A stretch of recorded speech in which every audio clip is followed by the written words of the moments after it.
আমার সকল বন্ধুদেরকে জানাই শুভ দুপুরের অনেক ভালোবাসা ও শুভেচ্ছা।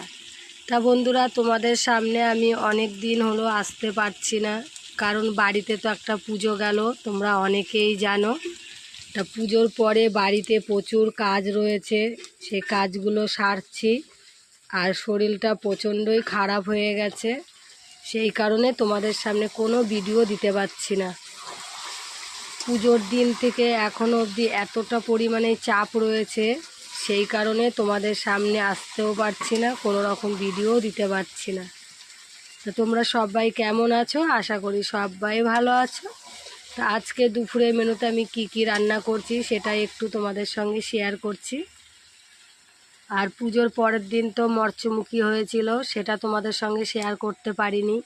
আর পুজোর দিনও অনেক কিছু মেনু ছিল, সেটাও তোমাদের সঙ্গে শেয়ার করতে পারিনি, কারণ এতটাই কাজে ব্যস্ত ছিলাম।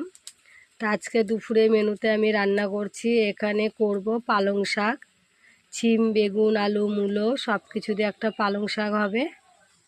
আর এখানে মাংসটা হচ্ছে। আর অনেকে এসছিল আমাদের বাড়িতে পুজোতে, সবাই পরের দিন মরচুমুখী করেই চলে গেছে। এখন আর কেউ নেই বাড়িতে, আমরাই আছি। তাই ভাবলাম তোমাদের সঙ্গে একটু শেয়ার করি, সবাই একটু পাশে থেকো ও ভালো।